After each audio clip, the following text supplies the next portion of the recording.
Yeah, social media monitoring is probably more important than social media marketing, is what we say. Whether your marketing message reaches everybody or not, what are people talking out there is is already happening, and it's very relevant, very informative to you if you are a brand. In terms of the marketing side of the business, social media may be one more way to do it, in addition to your traditional media, in addition to below the line PR and other activities. But for social media monitoring, perhaps there is no other alternative. That's the thing. That's the one thing. How can you use social media? What are the various reasons why you would use social media monitoring? One is that people are talking about your brand. So if people are talking about your brand, you want to know what they are saying. You may have a certain perception about what your brand means to the outside world. What they talk about is the reality. So when you start listening to a conversation, first of all, you will get a view of what others think about your brand, what the consumer thinks about your brand. That's the one thing. So if there is a gap between how you wanted yourself to be perceived and how people perceive you, maybe that gives you pointers to shift your marketing communications or any other plans which you have. So that's the first thing.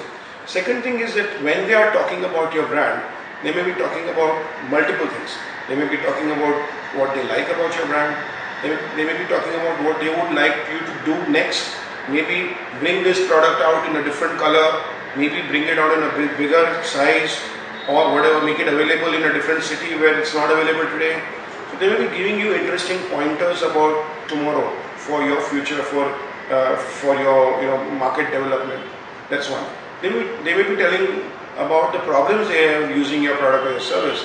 So there's again inputs for you to address. That okay, here's where we seem to be going wrong. Maybe we can go back and look at it and change some things. So there are pointers for that. There are pointers about sheer callous customer service. Now, as a company and you have a central office, you know that you have put things in place, but you may not know that maybe the Chandigarh service office of yours is not doing a good job. And suddenly on Twitter you find a lot, or social media monitoring, you pick up a lot of conversations which are coming from that particular pocket. So you have a pointer that maybe there's something wrong in that particular center or that area, and you can go and fix it. So there is, and of course there is a question of reputation management. Somebody, either a genuine customer or maybe a disgruntled employee or a vendor who has not been paid, or anybody could be going and creating a lot of ruckus out there, telling how terrible you are as a company or what all wrong you have done. Now, if you don't listen to it, you have no idea that is happening. You don't know which of those conversations can become really big, can actually snowball into a huge crisis for you, and then it becomes a very expensive affair to fix it. And of course, you take a hit at that time. So for example, if you are a healthcare brand, somebody goes out and says that the patient was not treated well and he died, or something like that. Now you do not even realize how much damage that can do. Suddenly people will start talking more and more about it, and they say, I have so many choices, maybe I should go to some other hospital. And then there's a stigma associated. People say, better to avoid that hospital. Pata nahi, was it really there, was it not there? Best to avoid. Then it's a huge hit. The same thing, if you're a real estate company, somebody says that there is some bad omen about so-and-so property. Now, at the time of property selection, nobody wants that hint in their head. What if it's bad luck to go and live in that place because 2 people died when the construction was happening? Now that's just a random thing that somebody could have put there, but it can damage your project no end. You may not get the price, or you may not get the buyers. You want to know if something like that is there, quickly find a solution, quickly fix it, get it off, do something. So that reputation management aspect is big. Even a computer could be doing it just to malign you. I mean, it's so easy to go and create a few random blogs or put some posts out there about how bad your company is and what all has happened. You want to detect those first, so that then you can take the next point of action, whatever that action may be. So there's a lot of reason why you will do social media monitoring for your own brand. Okay, but there is a story to social media monitoring beyond that. Maybe you can monitor your category.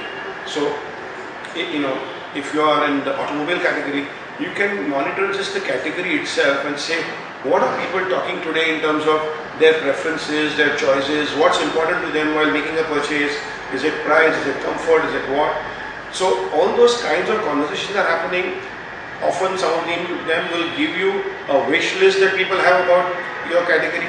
Maybe you can address them in the next one, in your next product out, or even in marketing communication. So monitoring the category is very, very crucial.